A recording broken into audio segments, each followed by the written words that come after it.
본문은 매일 드릴 번제에 대한 말씀입니다. 하나님은 이스라엘에게 매일 1년 된 어린 양 2마리를 제단 위에 드리라고 말씀하십니다. 한 어린 양은 아침에 드리고 또 한 어린 양은 저녁 때에 드리라고 하십니다. 이 말씀을 깨닫고 보면 참 은혜로운 말씀인데 모르면 부담으로 생각할 수 있습니다. 하나님의 은혜와 우리의 감사에 대해서 살펴보겠습니다. 먼저 하나님의 명령이 과한 명령일까에 대해서 생각해 보려고 합니다. 하나님의 말씀을 무심코 읽으면 이런 생각이 들 수 있습니다. 제단 위에 매일 1년 된 어린 양 2마리를 드리라니 하나님 참 까다로우시네요. 왜 우리를 번거롭게 하십니까? 심지어는 하나님은 참 욕심도 많으신 분이다, 이런 생각까지 하게 됩니다. 이것은 좋은 생각이 아닙니다. 하나님의 말씀은 사실 알고 보면 참 은혜로운 말씀인데요. 지금도 유목민들을 보면 알 수 있습니다. 한 집단을 이루고 사는 가족 공동체에서도 많은 술록이나 양들이 태어나고 또 자랍니다. 그런 공동체가 그 주변에 적어도 수십 개는 될 것입니다. 이스라엘은 한 민족입니다. 그런데 그 전 민족을 위하여 대제사장이 하나님께 어린 양 2마리 드리는 것을 어찌 과하다고 하겠습니까? 그렇다면 그보다 수만 배 더 많은 그들의 양들은 그들이 소유하기에 과하지 않습니까? 서로 과하지 않게 하면 어떤 일이 생길까요? 하나님께서 한 마리도 받지 않으시고 사람들에게 짐승들의 새끼들을 주시지도 않으면 좋겠습니까? 두 번째로, 받은 은혜에 비하면 극히 일부이다 하는 것을 말씀드립니다. 하나님께서 베풀어 주신 은혜에 비하면 우리가 드리는 것은 극히 일부입니다. 감나무를 생각해 보세요. 감나무 한 그루에 감이 500개 열렸다고 가정해 보세요. 그 중에 하나를 바치라는 것이 과한 명령입니까? 감나무 밭에는 나무 한 그루만 있는 것이 아니지요. 수십 그루, 심지어는 수백 그루의 나무가 있을 것입니다. 한 그루에 500개 열린다고 가정할 때 감나무 100그루만 있어도 감은 5만 개 이상 열립니다. 고구마도 그렇습니다. 고구마 줄기 하나 심으면 거기에서 싹이 나고 또 줄기가 생겨 사방으로 그 넝쿨이 뻗어나갑니다. 고구마의 열매를 심은 것이 아닙니다. 그 많고 흔한 고구마 잎줄기 하나를 심었습니다. 그런데 거기서 많은 줄기가 생기고 또 열매가 맺힙니다. 생장 조건만 되고 환경만 받쳐준다면 고구마 한 포기에서 수많은 줄기와 열매를 생산하고 또 번식해 나갈 수 있을 것입니다.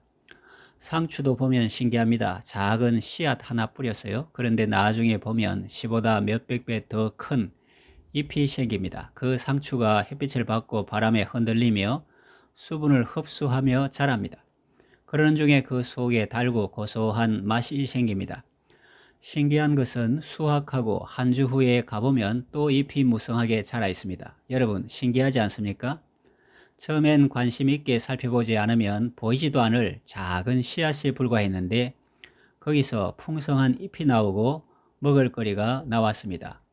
그것을 보고 저희들은 감사한 마음으로 수확해서 식탁에 올리고 또 성도들과 지인들에게 나누는 기쁨까지 얻었습니다. 하나님께서 우리에게 베푸신 은혜가 클까요? 아니면 그 중에서 일부를 드리는 우리의 헌신이 클까요? 당연히 전자가 큽니다. 두말하면 잔소리죠. 모든 것이 다 주께로부터 왔고 우리는 주께서 우리에게 베풀어 주신 많은 것 중에서 지극히 작은 일부를 드리는 것뿐입니다. 그 다윗의 기도가 정직한 고백이 아니겠습니까? 자, 그렇다면 하나님은 부유하신 분이고 또 창조주이신데 왜 우리에게 제단 위에 제물을 드리라 명하시고 또 감사를 명하셨을까요? 그렇게 할 때 우리에게 유익이 있기 때문입니다. 편의상 감사의 은혜라는 말로 표현하겠습니다. 자, 그렇다면 감사의 은혜는 무엇입니까? 사람들은 보통 은혜 받아서 감사한다고 생각합니다. 일반적으로는 그렇죠. 그런데 놀라운 사실이 있습니다.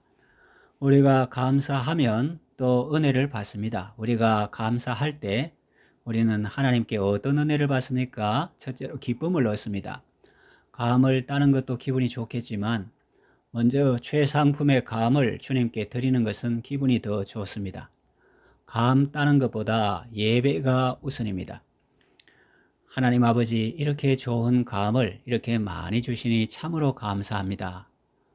그렇게 물질만 보지 말고 그 물질을 주신 하나님을 바라보아야 합니다. 그럴 때 신앙에 초점을 잃지 않게 되고 그래야 지속적인 복을 받을 수 있습니다. 둘째로 하나님의 마음을 깨닫습니다. 드릴 수 있게 해주셔서 감사하고 또 받아주시니 감사한 것입니다. 하나님은 물질의 탐욕을 부리는 분이 아니십니다. 우리가 언제나 하나님과 바른 관계를 맺고 복된 삶을 살아가시기를 원하시죠. 천지 만물이 다 주의 것인데 하나님이 무엇이 아쉬워서 우리에게 부탁하겠습니까? 천지 만물을 창조하신 분인데 무엇이 아쉬워서 우리의 것을 요구하시겠습니까? 이것은 다 우리의 유익을 위한 것이요 우리에게 복을 주시기 위한 것입니다. 셋째로 신앙 인격이 성장합니다. 하나님은 우리가 은혜의 저장고가 되기를 원치 않으시고 축복의 통로가 되기를 원하십니다. 통로가 좋습니다. 저기 마른 땅에 물이 흘러가려면 수로가 있어야 합니다. 수로가 물을 통과시킨다고 손해보는 것이 아닙니다. 자기는 언제나 목을 축일 수 있습니다. 물 통과시키기 싫다고 그 물 안고 있으면 배관이 섰겠죠. 채우는 것과 비우는 것을 잘해야 건강한 사람입니다. 먹는 것도 그렇습니다. 음식이 좋다고 자꾸 먹기만 하면 비만으로 인해서 각종 성인병이 걸리겠죠. 그렇다고 또 자꾸 굶으면 몸이 안 좋습니다. 먹을 땐 먹고 굶을 땐 굶어야 합니다. 물도 그렇죠. 좋다고 자꾸 마시면 몸에 안 좋겠죠. 그렇다고 너무 안 마시면 갈증 때문에 죽습니다. 먹고 일하고 비우고 또 먹고 일하고 비우고 그래야 건강합니다. 제 초제가 무엇입니까? 고도의 영양제라고 합니다. 아무리 영양제가 좋아도 너무 많이 먹이면 죽게 되는 것입니다. 지혜자는 꿀을 보거든 조카리만큼 먹으라고 했습니다. 좋다고 과식하면 토하게 됩니다. 사람이 너무 궁핍하니까 어린 양 2마리가 아깝다는 생각도 들겠지만 너무 물질만 바라보지 말고 창조주 하나님을 바라보아야 합니다. 하나님은 빈 병에 얼마든지 기름을 채우실 수 있는 분이십니다. 수많은 사람들이 모여도 오병이어로 배불리 먹일 수 있는 분이십니다. 하늘에서 만나를 내리시고 반석에서 샘물이 솟아나게 하시는 분이십니다. 우리는 이 창조주 하나님의 부요하심과 풍성하심 속에서 감사하며 축복의 통로로 살아갈 사람들입니다. 넷째로 감사의 은혜는 하나님을 만나고 교제하게 됩니다. 우리가 하나님께 재물을 가지고 나아갈 때 하나님은 우리에게 그 물질 자체와 비교할 수 없는 큰 복을 주십니다. 우리가 그리스도를 의지하고 하나님 앞에 나아갈 때 우리는 하나님을 만나고 하나님과 교제할 수 있습니다. 42절에 보면 내가 거기서 너희와 만나고 내게 말하리라 하셨는데 하나님께서 만나주시고 하나님께서 말씀해 주시는 겁니다. 45절에 내가 이스라엘 자손 중에 거하여 그들의 하나님이 되리라 라고 말씀합니다. 이제 말씀을 정리하며 맺으려고 합니다. 사탄은 우리를 물질의 눈이 멀게 하고 주님을 보지 못하게 합니다.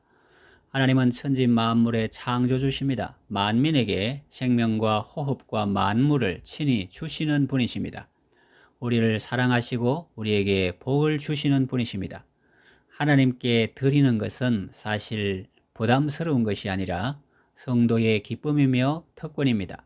하나님의 은택을 기억하고 그 사랑에 감사하며 생명이신 주님과 연합하고 교제하는 아름답고 복된 삶을 살아가시기를 바랍니다.